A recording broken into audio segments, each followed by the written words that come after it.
Assalomu alaykum, efirda bugun yangiliklar dasturi. Assalomu alaykum. Kunning eng so'nggi madaniy ma'rifiy voqealari bilan sizni tanishtiramiz. Prezident maktablariga saralash imtihonlarining eng hal qiluvchi pallasi boshlandi. Toshkent shahri va Toshkent viloyatidagi prezident maktablariga kirish imtihonlarining ikkinchi bosqich sinovlari o'tkazildi. Talabgorlar mantiqiy fikrlash, muammolarni tahlil qilish hamda ingliz tili bo'yicha o'z bilim va ko'nikmalarini namoyon etishda imtihon jarayonlaridan muxbirimiz Yusufjon Yunus batafsil xabar qiladi. Bahrombek Yunusov boshlang'ich ta'limni tamomlab, prezident maktabiga puxta tayyorgarlik ko'rdi. U kelajakda uchuvchi bo'lishni maqsad qilgan. Bugun u kabi minglab yigit-qizlarni yagona sinov maydoniga jamlagan asosiy omil ham shu: el-yurt koriga yarash, vatan taraqqiyotiga munosib hissa qo'shishdir. Katta bo'lganimda uchuvchi bo'lmoqchiman. Prezident maktabida o'qishga kirsam, bu yerda o'qish malakam oshadi va bu yerdan to'g'ri uchuvchilar universitetiga topshirsam bo'ladi.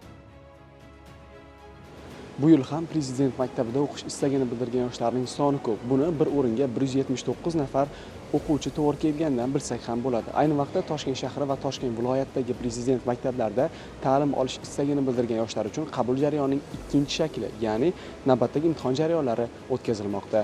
Katta binodan keyin bosim ham bo'ldi. Test imtihon darajalari savolligi o'rtacha bo'ldi, lekin testdagi savollarning ba'zilari qiyinchiligi bo'ldi. Vaqt ba'zida yetmay qolgandek, azoblangandek tez o'tib ketadigan bo'ldi. Men prezident maktabiga 1 yil tayyorlandim. O'ylaymanki, men yaxshi natija chiqaraman. Chunki ustozlarimiz yaxshi o'rgatardi. Imtihon qanaqa bo'lgani haqida? Imtihon yaxshi bo'ldi. Hamma savollarga ulgurdim, hammasiga tushundim. Xudo xolasa prezident maktabiga kirib ketaman. Kelajakda eng zo'r tadbirkor bo'lib, mamlakatimiz iqtisodiyotiga hissa qo'shmoqchiman. Darhaqiqat, bu yil talabgorlar soni keskin ortgani bois respublika bo'yicha imtihon jarayonlari o'tgan yilgidek 50 ta emas, balki jami 126 ta katta sig'imli binolarda tashkil etildi. Imtihonlarning ochiqlik va shaffofligini ta'minlash maqsadida jarayonlar test2026.uz platformasi orqali onlayn translyatsiya qilinmoqda. Bugun respublikamizning barcha hududlarida bir vaqtning o'zida prezident maktablarining ikkinchi asosiy imtihon jarayonlari bo'lib o'tmoqda. Bu imtihon jarayonlarida o'quvchilarimizga ikki fandan, ya'ni bu mantiqiy fikrlash va ingliz tili fanlaridan o'quvchilarimiz o'z bilim ko'nikmalarini sinab chiqishadi. O'quvchilarimizga imtihon jarayonlari uchun jami 130 daqiqa vaqt beriladi. Bunda 90 daqiqamiz bu yerda critical thinking, ya'ni mantiqiy fikrlash uchun 90 daqiqa, undan keyin o'quvchilarimizga 10 daqiqadan 15 daqiqagacha demak tanaffus beriladi. Undan keyin 40 daqiqa ingliz tili uchun beriladi. Albatta bu o'rinda ixtisoslashtirilgan ta'lim muassasalari agentligi bilan hamkorlikda ish olib borayotgan Cambridge tashkilotidan ham vakillarimiz yetib kelgan. Bu imtihonlarni adolatli, shaffof o'tishida albatta o'zlari ham guvoh bo'lishyapti va har bir imtihon jarayonlarini o'tayotgan jarayonlar bo'yicha demak nazoratchi sifatida imtihon jarayonlarida o'zlari ham ishtirok etishmoqda. Prezident maktablari O'zbekistonning ta'lim sohasidagi yuksak maqsad va intilishlarni ifodalaydi.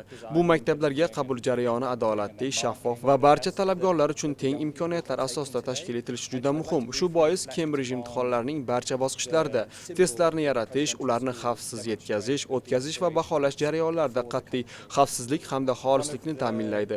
Bugun ham men imtihon materiallari ochilgan paytdan boshlab javob varaqalari Cambridgega yuborilgunga qadar jarayonlarni kuzatib, uning adolatli va shaffof o'tishini nazorat qilyapman. Yangi o'quv yilidan boshlab agentlik tizimida yana qo'shimcha 21 ta yangi zamonaviy maktab o'z faoliyatini boshlaydi va 5000 dan ortiq iqtidorli o'quvchi uchun yangi imkoniyatlar eshigini ochadi. Jumladan Qashqadaryo, Namangan va Navoiy viloyatlarida Muhammad al-Xorazmiy nomidagi maktab filiallari, poytaxtda xorijiy tillarga ixtisoslashtirilgan maktab-internat hamda hududlarda 11 ta muhandislik maktabi tashkil etiladi. Bugun hayajonimiz juda ham kuchli. Farzandimiz 2 yil davomida mehnat qildi, ijod qildi.